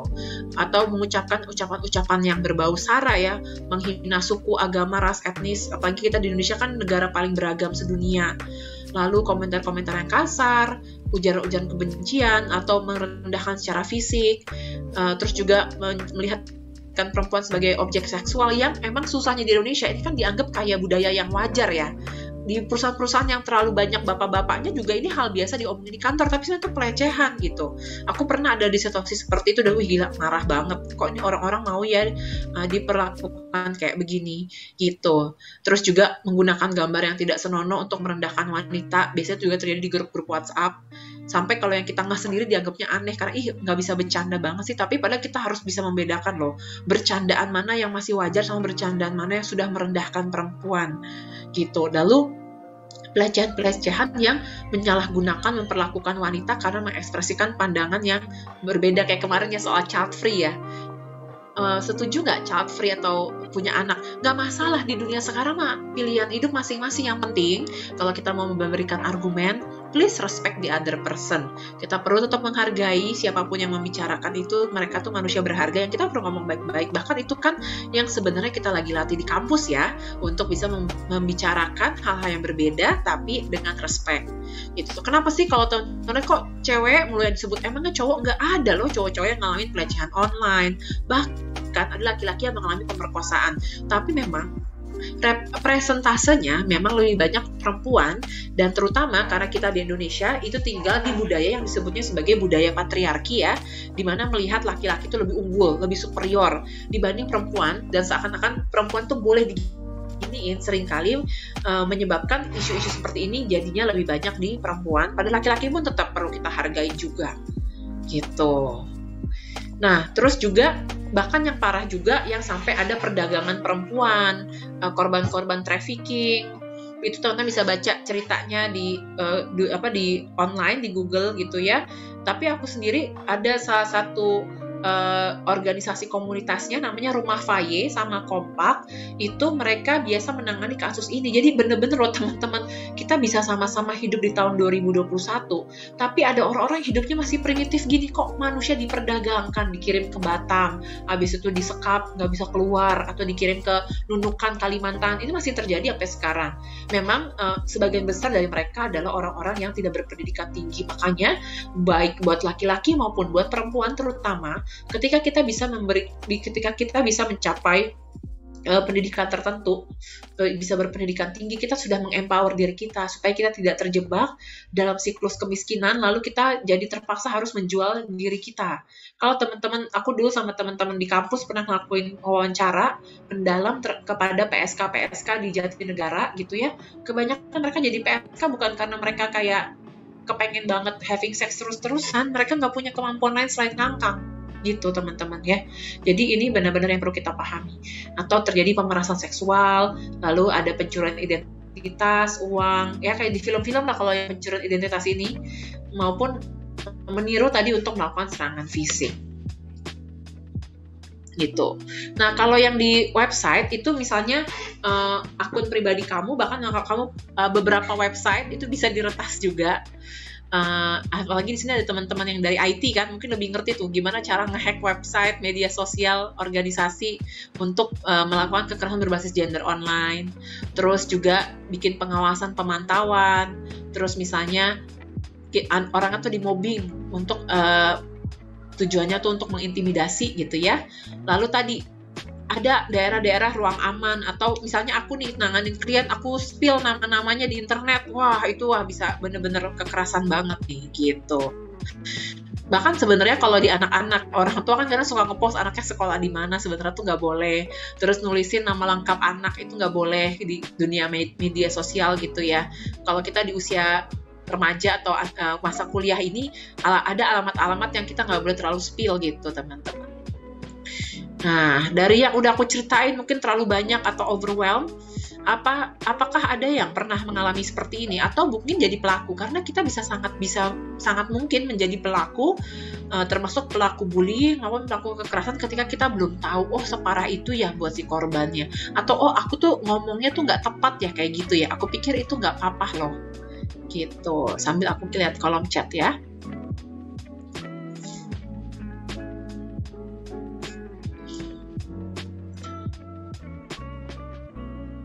Oke, ada yang nanya nih, apa sih yang membuat orang-orang yang suka nunjukin penis tiba-tiba itu, apakah mereka punya kelainan dan mereka dapat pleasure dari ketakutan kita? Iya, jadi kemungkinan, jadi gini nggak enaknya bullying dan kekerasan teman-teman. Orang yang dulunya pernah jadi korban, kalau dia tidak memproses isu emosinya, kalau dia tidak memproses isu traumanya, kemungkinan besar dia bisa jadi pelaku. Orang-orang yang dulunya pernah jadi korban bullying, 90% jadi pelaku kekerasan bullying ketika mereka tidak menjalani proses konseling atau trauma healing. Itu bullying yang secara umum, termasuk kekerasan berbasis gender online. Dulu pernah ngalamin dilecehin, tapi balik ngelajain orang karena it's about power dan rasa healing apapun yang cocok sama teman-teman gitu. Terus baru ada yang sadar kalau dari TK, SD, SMP suka di catcalling ya, di-sweet-sweetin cewek gitu kan ya, dibanding saat sudah besar sehingga jadi takut untuk berpakaian dan jadinya pakai pakaian yang boring semua. I can relate sama ini karena aku nggak bakal dandan gini kalau aku lagi keluar rumah naik kendaraan umum, karena aku pernah lagi jalan, bahkan lagi di Sarinah, tiba-tiba ada orang Arab, maksudnya beneran orang Arab dari sono ngomong pakai bahasa Arab, tiba-tiba tangan aku digrepek gitu, dipegang, ditarik. Gila, ini kaget banget, padahal aku lagi jalan biasa aja. Makanya aku nggak suka dandan keluar rumah karena takutnya kayak ngerasa orang biasa aja kayak bisa ngalamin kayak gitu, apalagi berdandan terlalu heboh keluar rumah gitu. Ada juga yang cerita dulu waktu kelas 3 pahanya pernah dielus sama abang ojek waktu dari pasar sama nenek. Pas orang tua dimarahin, jadi nggak berani negur. Kita berharapnya di usia remaja seperti teman-teman ini menuju dewasa muda itu bisa membangun relasi yang sehat ya dengan lawan jenis. Nah, bayangin ketika punya pengalaman trauma masa kecil dan belum diproses dengan konseling atau melakukan emotional atau trauma healing, kita jadi generalisir, nggak enak sama cowok, semua cowok sama-sama brengsek misalnya, atau nggak mau sama perempuan, cewek itu terlalu dominan gitu. Oke, sip.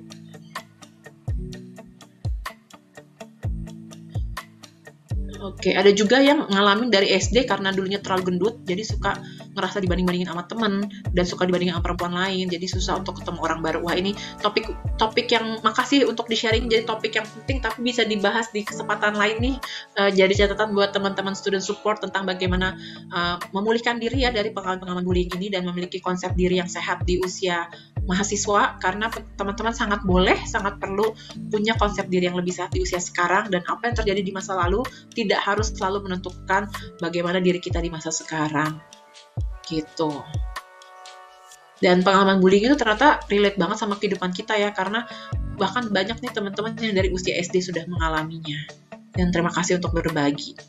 Oke, nah ini dari penelitian dari Komnas Perempuan dan International Center for Research on Women.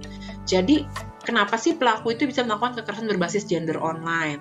Yang pertama ini ada motivasi-motivasinya, balas dendam, cemburu, atau sesederhana dia ngerasa tuh lebih powerful daripada kita.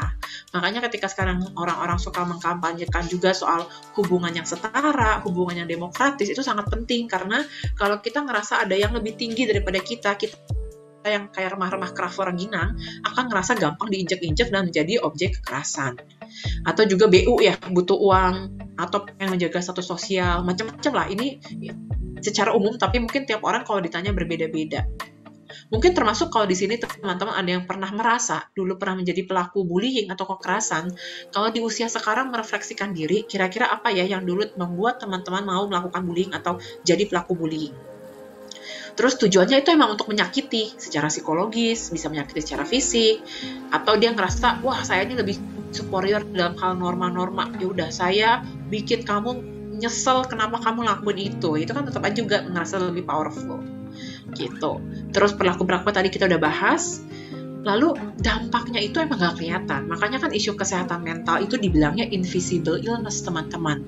Ada keterukannya tapi gak kelihatan. Mana nih pengalamannya? Aku pernah takut ketemu eksibisionis, aku pernah digrepe pas lagi jalan di sana. Nah, gak kelihatan bentukannya, tapi itu kan kesimpan di otak kita gitu. Jadi ada yang ada dampak fisiknya, tapi banyak kan dampak psikologis yang nggak kelihatan tapi kerasa efeknya dalam sehari-hari. Ada dampak sosial kayak tadi ya, ada tempat-tempat tertentu yang kita nggak berani datengin. Terus ada lingkungan-lingkungan tertentu yang kita nanti kayak udah skeptis duluan. Terus mempengaruhi kita secara ekonomi, misalnya kita jadi kompensasi pelariannya jadi makan enak, atau kompensasinya beli-beli hal-hal nggak penting untuk membuat isu emosi kita lebih mendingan, padahal kalau kita nggak ngelakuin konseling sih, ya emosi tetap aja ada dalam diri kita. Bahkan mengganggu fungsi hidup kita sehari-hari. Misalnya siapa tahu, misalnya dulu pernah ngalamin pelecehannya di alat transportasi kayak naik kereta atau pesawat, sekarang kerjanya harus pakai kereta atau pesawat, terus jadi nggak bisa naik, gara-gara punya pengalaman trauma ini, kan jadinya menghambat hidup kita ya. Gitu. Dan makanya dari teman-teman Student Support UMN juga membuat buku kode etik tentang pelecehan di kampus dan panduan untuk melaporkannya ya, Kak Fiona ya. Itu karena memang harus dilaporin.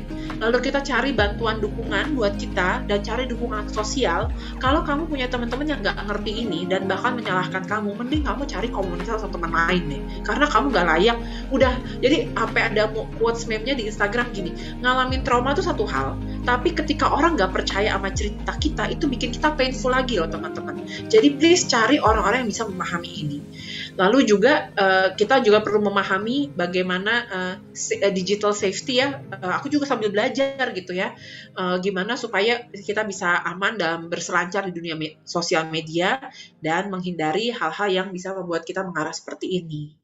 Gitu. Nah ini tuh agak-agak lumayan fatal karena ini tuh ada strateginya. Tadi ya ada frekuensi, bahkan ada perantaranya atau proksinya. Udah kayak nonton James Bond ini ya. Sama ada taktiknya. Frekuensi itu misalnya ada jumlah serangannya, cara modusnya, jumlah perilakunya, kurun waktunya gitu. Kadang ada yang terus-terusan tiba-tiba ngilang, atau yang sekali-sekali gitu kan.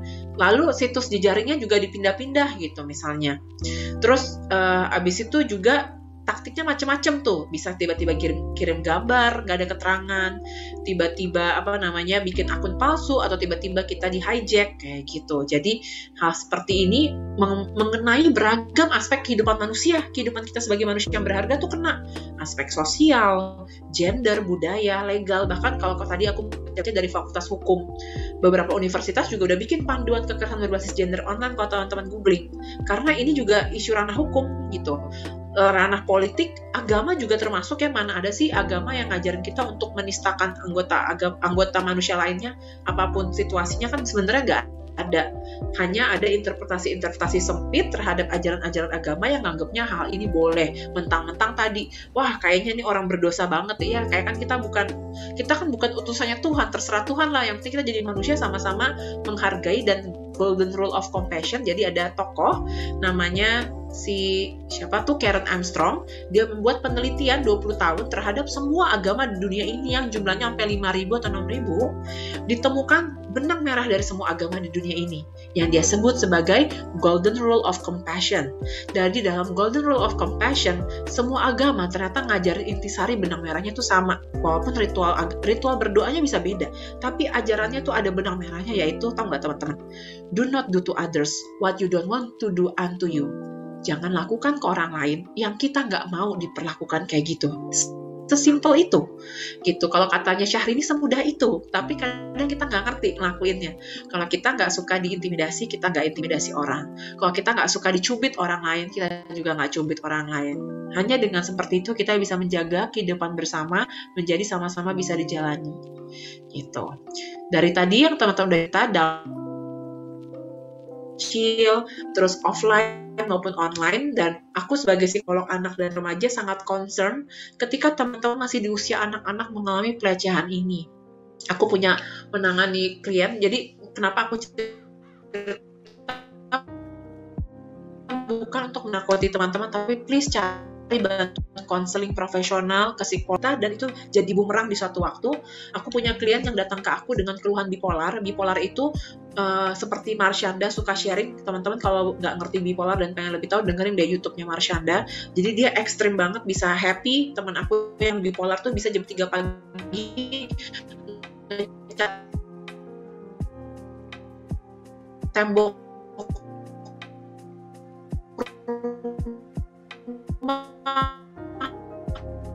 memotong rambut bersih di saat yang sama tiba-tiba berapa hari lagi tuh dia ngedrop sama seksual dari sepupunya. Dan waktu dia umur 9 tahun nonton sinetron, dia baru tahu itu ternyata dia diperkosa karena alat kelaminnya digesek-gesekin, dan dia bilang bahkan ke neneknya dia tuh mau pipis sakit, tapi neneknya nggak ngerti bahwa ini kayaknya tanda-tanda terjadi kekerasan di usia anak. Dan pengalaman pelecehan seksual ini dia simpan rapat-rapat, nggak dia bisa ceritain sama siapapun di rumahnya dia. Itu lama-lama bikin otaknya tuh jadi split dan bikin isu emosi jadi turbulence. Kan logikanya gitu, kita suruh nahanin sesuatu nih padahal menyakitkan, lama-lama kan otak kita terganggu, neurotransmitter aja terganggu, jadi fluktuasi emosi jadi berat banget gitu ya teman-teman. Jadi please cari bantuan profesional supaya kondisi teman-teman bisa dipulihkan, because healing is possible, dan nggak merembet ke area-area yang lain gitu. Nah ini dampaknya bisa teman-teman baca sendiri, memberikan kerugian of course secara psikologis, banyak yang ngalamin depresi ketika habis mengalami kekerasan berbasis gender, mungkin ada teman-teman yang mengalami mimpi buruk setelah kejadiannya, terus bahkan berpikir ingin mengakhiri hidup, tadi aku udah bahas sedikit, lalu ngerasa feeling isolated atau keterasingan secara psikologis, karena kayaknya nggak ada yang ngerti deh apa yang aku alamin gitu. Terus juga merasa dipermalukan, merasa tidak diperlakukan sebagai manusia, apalagi kalau fotonya kesebar gitu.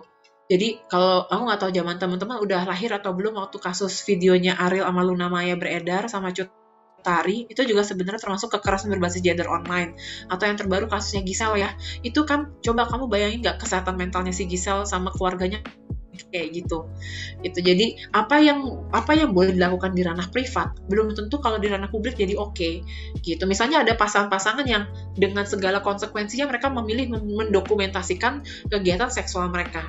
Ya selama bertahannya di lingkungan private nggak ada masalah. Tapi kalau itu jadi ke ranah publik dan dia misalnya dia terdaftar sebagai mahasiswa UMN nih, atau terdaftar bekerja di sini, kan itu yang bikin repot gitu. Lalu of course kerugian ekonomi, karena ketika kita ngalamin depresi jadi nggak bisa bekerja, kemampuan konsentrasi terganggu, atau jadi pengen nangis terus atau marah terus ya gitu. Terus juga mobilitas jadi terbatas karena ke tempat-tempat tertentu jadi men-trigger, jadi keingetan gitu. Kalau teman-teman tahu waktu tahun 98 bulan Mei terjadi tragedi kerusuhan Mei yang sangat masif di seluruh Indonesia, tapi terutama di Pulau Jawa itu banyak perempuan yang diperkosa, dan beberapa pemerkosa itu menggunakan baju angkatan darat ABRI gitu ya. Itu pas buku penyintas korbannya aku baca, judul bukunya Yang Disangkal, karena ini masih dalam perdebatan di pihak negara, nggak selalu mau mengakui ini, tapi beberapa korban bercerita ketika mereka jalan-jalan ke mall, terus ternyata ada orang pakai baju berseragam juga sama rambut cepak, mereka udah langsung trauma responnya keluar sampai bisa pingsan. separah itu gitu. Jadi dalam kesehatan mental pun spektrum emosi maupun kesehatan mental tuh beragam ya teman-teman ya. Jadi ada yang mungkin jadinya deg-degan doang, cemas, keringat dingin, ada yang jadinya pengen pergi atau pengen marah atau sampai tadi langsung pingsan. Jadi ada spektrum seluas ini. Nah, apapun spektrum yang teman-teman rasakan sebagai efek dari kekerasan sangat perlu dan sangat bisa dibantu dengan profesional. Lalu sama diri sendiri jadi mudah ngerasa nggak aman, jadi rasanya nggak mudah percaya sama orang, bahkan mungkin hilang rasa kepercayaan ya, apalagi mungkin kalau pelecehannya yang lakuin adalah teman sendiri ya, gitu. Dan ini yang membuat kita jadi terbatas dalam berkomunikasi. Jadi pesan penting apa yang aku kasih adalah penting nih teman-teman. Pertama, melindungi diri sendiri karena kita paling bertanggung jawab sama diri kita yang napasnya hidungnya dari sini nih. Kan kita napasnya sendiri nih, jadi kita sendiri yang paling pertama kita pertanggungjawabin untuk kita ini, lalu baru teman-teman dan orang-orang yang kita kenal dari KBGO. Dan kalau kamu menemukan teman-teman yang mengalami ini, bantu dia tadi mengikuti jalur pelaporan yang ada di UMN supaya dia terbantu dan tidak merasa sendirian. Nah, ini hal-hal yang bisa kamu lakukan kalau kamu jadi korban. Kamu bisa cari bantuan. Ini tadi dokumennya aku dapat dari Komnas Perempuan, tapi tadi Kak Yosua ya udah nyampein bahwa di UMN pun juga ada hotline untuk pelaporan, jadi bisa pakai itu. Dan pada akhirnya kita semua mesti belajar healthy relationship dalam konteks apapun. Healthy relationship dalam keluarga, healthy relationship dalam pertemanan, dalam romantic relationship, maupun dalam relasi dengan dosen, karyawan di kampus pun, atau nanti di dunia kerja itu sama. Dasarnya adalah rasa respect. Saling menghargai, bukan karena dia lebih berharga daripada saya, tapi kita sesama manusia. Dan tadi, saya memperlakukan orang lain sebagaimana saya ingin diperlakukan dan tidak memperlakukan orang lain yang kita tidak ingin diperlakukan seperti itu. Lalu berusaha memberikan saling mendukung satu sama lain. Kadang kita bisa nggak ngerti ceritanya dia. Kadang kita boleh nggak setuju. Mungkin kita satu tim bubur aduk, satu tim bubur tidak diaduk gitu kan. Mungkin kita berbeda cara hidupnya. Tapi saya tetap respect kamu sebagai manusia. Itu tuh yang penting kita pelajari sebagai manusia, apalagi sebagai mahasiswa ya. Kan di Indonesia sering banget kita bertengkar karena hoax, perbedaan politik, atau isu-isu suku, agama, dan ras. Kita bisa berbeda, but I still respect you as a human, and I still respect you as a friend. Itu sangat-sangat penting. Lalu kita sama-sama berusaha untuk bekerja sama, cooperation ya, untuk membuat sesuatu bisa make it happen bersama. Lalu kita orangnya bisa diandalkan, accountability, sehingga dari situ muncul rasa trust. Makanya memang rasa percaya itu nggak muncul awal-awal, harus ada evidence-nya dulu, bukti-buktinya, baru kita bisa lebih merasa percaya. Dan kita juga penting untuk saling memberikan rasa aman secara emosi, safety. Jadi bukan cuma aman secara fisik, punya kunci digembok, tapi rasa aman secara emosi yang sangat-sangat penting ada dalam relasi antar manusia, secara sadar menjaga untuk tidak saling mengintimidasi, secara sadar menghargai physical space. Bahkan aku dengan pasanganku ketika aku udah mulai belajar soal healthy relationship tuh bertanya kalau mau cerita, aku lagi mau cerita ini sekitar 20 menit, kamu lagi ada energi nggak? Kamu lagi ada waktu nggak? Kalau dia bilang aku lagi capek, aku diem, nggak donder terus untuk paksain. Dan berlatih jujur atas apa yang kita rasakan, tapi belajar jujur dengan respect ya, bukan jujur yang kayak lu tuh ya tahu nggak sih gitu kan, juga intimidasi ya. Tapi aku bercerita dengan iMessage, aku tuh sebenarnya ngerasa gini loh selama ini sama kamu gitu. Dan pada intinya kita perlu sama-sama memahami bahwa dalam kekerasan berbasis gender di era digital ini kita perlu mengatasinya dengan menanamkan mindset dalam diri maupun dalam berelasi bahwa kita adalah manusia berharga dan kita layak dimanusiakan. You are a worthy person.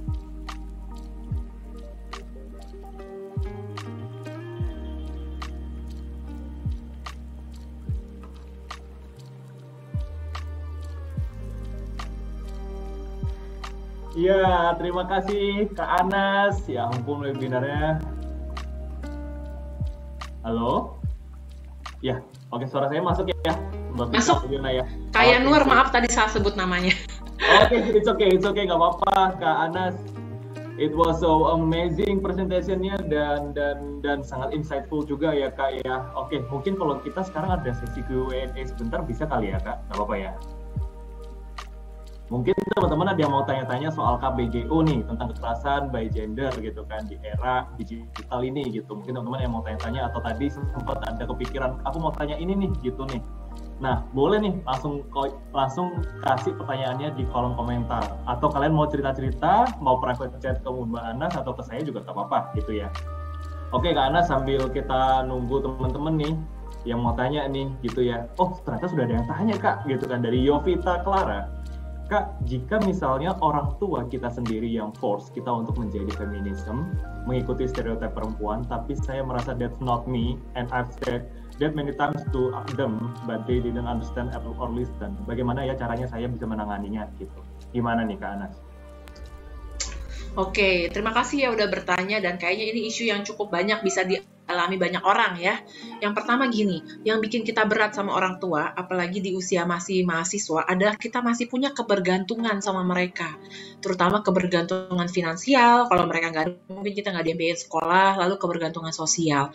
Jadi yang aku sarankan sebagai psikolog anak dan remaja, biasanya kita tuh choose your battle wisely dan bermain cantik. Maksudnya apa? Kita perlu bernegosiasi dan strategi. Oke, kita perlu mencari tahu nih, kira-kira kenapa sih mereka punya tuntutan femininnya harus kayak gitu? Apakah mereka tuh nggak terpapar sama kehidupan? Atau mereka pendidikannya nggak sempat mengenyam pendidikan tinggi, jadi mereka tahu jadi manusia begitu. Kalau itu alasannya, kita bantu memahami bahwa itu hal terbaik yang mereka tahu tentang menjadi manusia. Tapi aku nggak nyaman. Kan kita bisa punya, sejak kita remaja sampai dewasa, kita sangat boleh dan sangat mungkin punya namanya mixed emotion, emosi campuran kayak tadi. Saya sih sayang sama orang tua saya, tapi saya nggak setuju nih sama value-value hidup mereka. Itu tuh sangat-sangat bisa. Jadi kalau kamu masih tinggal di rumah orang tua, kamu ikutin aturan main mereka. Lalu kalau kamu nanti udah malam kunci pintu, kamu pakailah baju yang sesuai yang kamu pengen. Dan kamu perlu yakinkan diri, untuk inilah aku perlu segera lulus dari UMN dengan prestasi yang bagus, supaya kalau nanti aku sudah punya penghasilan sendiri, aku tinggal sendiri, aku bisa menentukan gaya hidup aku sesuai dengan yang aku mau. Tapi kita perlu nunggu. Kadang-kadang di usia remaja, kita itu kurang sabar. Pengennya sekarang juga kan, apalagi seluruh tren dunia adalah ekspresikan dirimu. Ya, ekspresikan dirimu sebenarnya syarat dan ketentuan berlaku masih hidup dengan biaya mereka. Jadi perlu main strategi gerilya nih, sambil kamu juga akan sangat terbantu dengan sesi konseling dengan psikolog, sehingga saat yang sama kamu masih berusaha bertahan hidup di rumah, tapi kamu merasa di luar sana paling ada satu orang yang ngerti saya tuh gimana, dan itu membantu kita untuk bisa bertahan hidup, karena ngerasa walaupun di rumah saya ngerasa nggak dimengerti, tapi saya di luar sana, apalagi nanti kalau udah ketemu teman-teman dan komunitas yang supportif, ada orang-orang yang mendukung saya, dan saya ngerasa atas siapa diri saya sebenarnya. Jadi bisa dicoba dulu tipsnya itu ya. Itu kayak Nur. Oke. Kita lanjut ke pertanyaan selanjutnya nih Mbak. Ada yang menarik juga nih dari Femi Erlinda dari Prodi Strakom. Saya mau nanya nih Kak, gitu, kalau pelecehan dari sang oknum kepada korban, tapi efek samping dari pelecehan tersebut sudah membekas sejak lama, dan si korban merencanakan bunuh diri setelah pelecehan tersebut, bagaimana tuh Kak solusinya? Diminum dulu, biar enak jawabnya Kak. Iya. Solusinya, oke, makasih ya buat pertanyaannya. Yang tadi, ini mungkin another topic, dan mungkin bisa teman-teman psikolog dari Student Support UMN kapan-kapan juga bisa sharing ke teman-teman bagaimana sih terjadinya trauma di dalam diri manusia dan tersimpan di mana dan efek-efeknya. Makin lama trauma itu bertahan dalam diri kita, ya kayak kesehatan mental tuh kayak kesehatan fisik, kayak kita radang atau kita ada luka, ya kan? Luka bagusnya kan langsung diobatin, tapi kalau kita dulu nggak tahu ya, baru-baru belakangan kita dengar juga soal kesehatan mental dan emosi, jadi ya itu kayak bernanah ya dalam diri kita ya, dan rasanya udah sakit banget. Tapi percaya deh, ketika kamu membawa isu kamu ini untuk konseling profesional ke psikolog, atau mungkin butuh bantuan psikiater juga ketika udah ada keinginan buat bunuh diri, kondisi kamu sangat-sangat bisa terpulihkan. Karena dari hasil riset, biasanya orang itu butuh 6 tahun dari kondisi awal dia di kondisi yang nggak enak sampai dia akhirnya mencari bantuan konseling ke profesional gitu. Udah parah aja pergi konseling ke profesional bisa dibantu gitu. Jadi kalau realita faktanya adalah walaupun udah ngerasa pengen bunuh diri, selalu ada jalan untuk bisa lebih pulih gitu. Bukan karena dengan hanya berdoa aja, tapi kita bertemu dengan profesional di bidang kesehatan mental yang mungkin mereka udah berlatih 7 dan 10 tahun untuk membantu isu-isu seperti ini. Tapi kalau misalnya ngerasa hidup terlalu berat, ya hidup ada di tangan kamu, so be it gitu. Jadi itu yang kita tahu, dan ketika kita menghadapi, aku beberapa kali banyak nanganin kasus yang orang udah ada suicide, kita nggak bisa terlalu ekstrem kayak, kamu jangan bunuh diri, kamu tahu nggak sih keluarga kamu kasihan, makin begitu dia makin pengen bunuh diri. Makin kita bisa netral, kayak kamu kan tahu ini tuh bisa diperbaiki, kamu mau coba nggak? Tapi ya akhirnya itu juga hidup kamu. Jadi ketika kita makin netral, mereka makin bisa mikir, makin mereka diberi ruang untuk berpikir dan membuat keputusan sesuai diri mereka, malah mereka makin nggak deh, kayaknya saya masih mau coba deh untuk memulihkan diri saya, misalnya seperti itu. Itu kayak Nur. Tapi kan tadi kan kayaknya udah kayak jauh banget tuh ya, sampai orang itu pengen bunuh diri gitu kan, Mbak.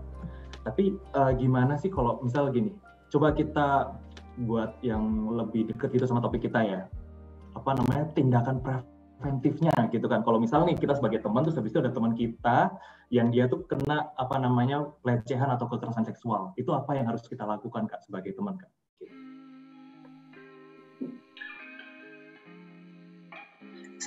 Sebagai teman yang baik, kita pertama tadi perlu mengelindungi diri kita sendiri, alias bertanya ke diri, saya tuh mampu nggak sih bantuin teman saya yang udah sampai suicidal kayak gini. Karena membantu orang yang saya aja sebagai psikolog nggak bisa nanganin orang dengan keinginan bunuh diri sendirian. Saya harus tandem sama psikiater, karena itu neurotransmitternya udah kurang banget dan lelah banget. Jadi itu kayak kita nggak punya kemampuan berenang, kita pengen bantu orang lagi tenggelam di arus deras gitu. Kalau dia cuma di pinggir jalan doang sih tenggelam, kita tepuk-tepuk naik gitu kan. Tapi kalau ini udah tenggelam di arus deras, kitanya nggak punya kemampuan skill untuk menolong dia berenang di arus dalam, kita ikut lelep gitu.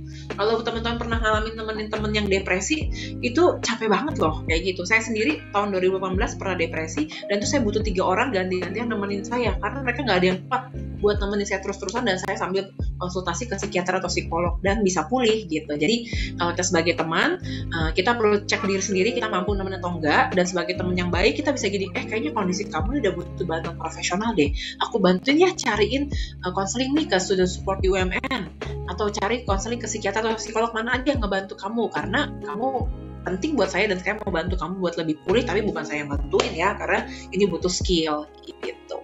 Oke, berarti itu kayak Nur, semoga menjawab.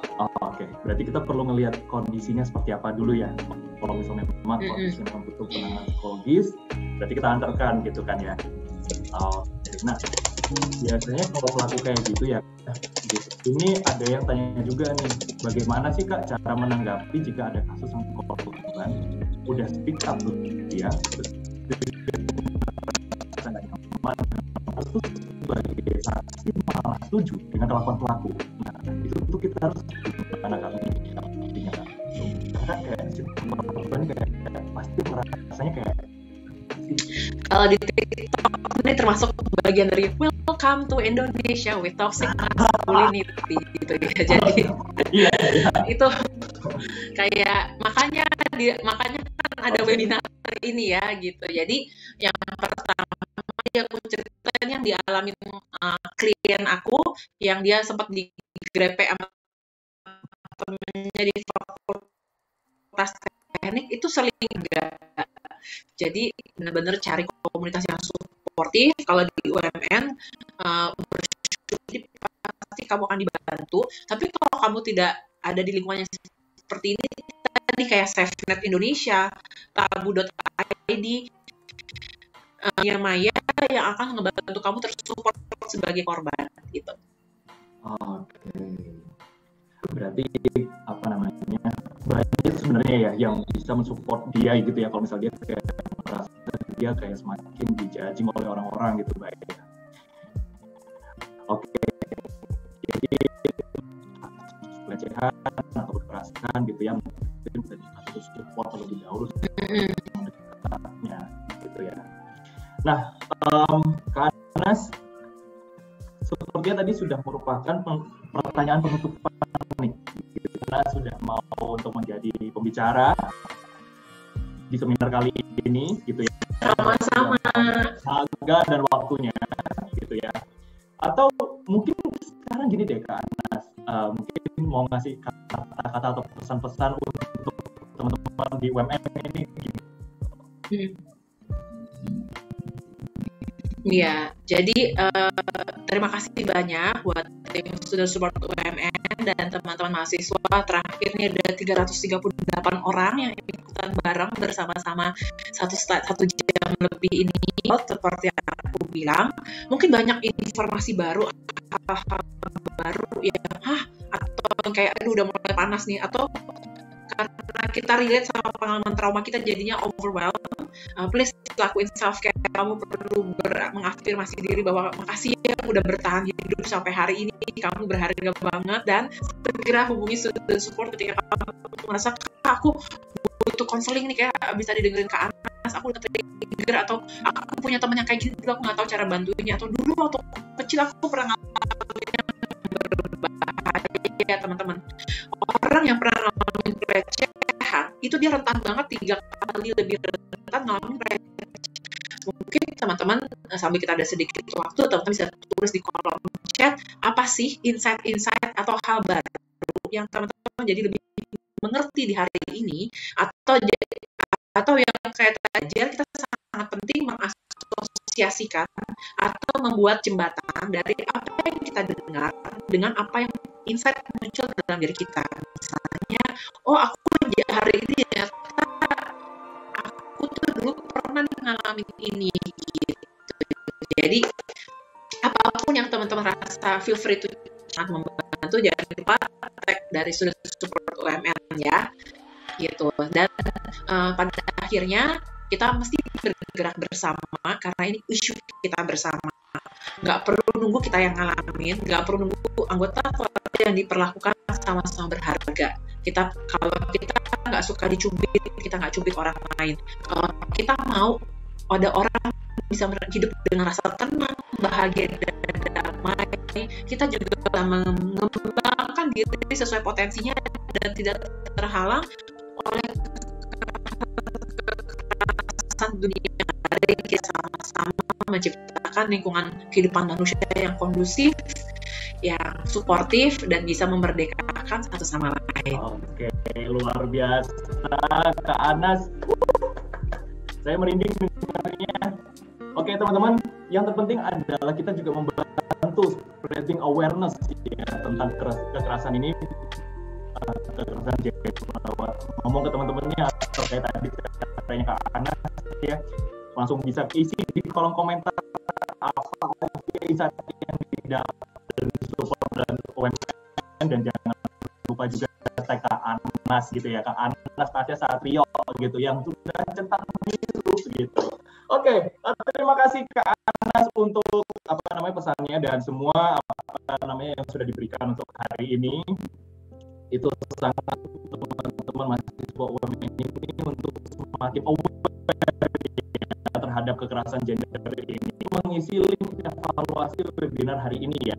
Sudah ada di linknya sudah ada di kolom komentar. Oke. Nah, sekarang teman-teman, sebelum kita menutup acara gitu kan, biasanya kan setiap webinar harus ada foto-foto tuh. Nah, rasanya nggak afdol nih kalau kita nggak foto kan nimbrung gitu kan, nanti muka kita ada di sampingnya Kak Anas kan lumayan banget gitu ya. Oke? Ya. Oke, sudah.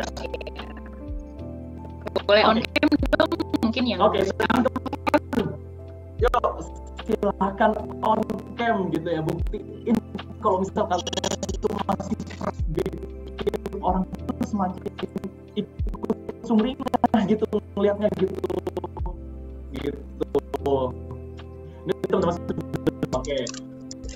Ayo, joget yang senyum.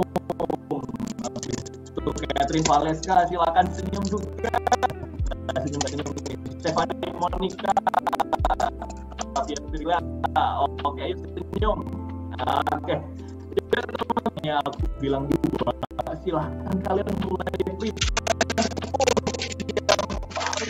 paling menang gitu ya.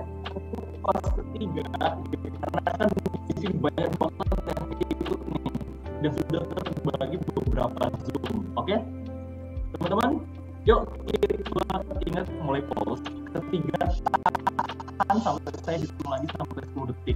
Oke, 1, oke, 2, senyum semua, 3, tahan, 1, 4, 5, udah mulai gelisah ya, 5, 6, 7, 8, 9, 10. Tahan dulu. Gimana Kak Sela? Udah semua? Nambah 3 detik lagi boleh nggak? Oke. 1, Oke. 2, tetap senyum teman-teman, tetap senyum, jangan dilepas senyumnya, ya anggap aja ini kita foto ijazah. Oke, 1, 2, 3, 4, 5. Sudah Kak Sela? Oke, sip. Oke, luar biasa. Terima kasih bantuannya Kak Sela dan terima kasih teman-teman student support beserta teman-teman mahasiswa yang sudah mau ikutan seminar kali ini. Oke. Jangan lupa nih, follow @anasatrio buat bisa spreading awareness bersama-sama. Oke, siap Kak, nanti akan student support langsung follow juga. Oke, teman-teman student support juga pasti auto follow Kakak Anas gitu ya. Oke, terima kasih teman-teman. Jangan lupa isi evaluasinya terlebih dahulu dan kami juga dari student support ingin mengucapkan terima kasih sudah mau hadir dan mohon maaf apabila kami melakukan kesalahan secara sengaja maupun tidak sengaja seperti itu ya. Terima kasih banyak teman-teman yang yang mau melakukan aktivitasnya setelah ini gitu kan ya, yang mungkin mau beres-beres rumah gitu ya, apa segala macam mau nurusin tugas, silahkan. Terima kasih sudah mau bergabung. Saya ucapkan sehat dan sukses selalu teman-teman. Bye-bye semua. Bye-bye. Annyeonghaseyo. Annyeong. Terima kasih Kak. Terima kasih Kak. Terima kasih, Kak. Terima kasih Kak. Semua dadah.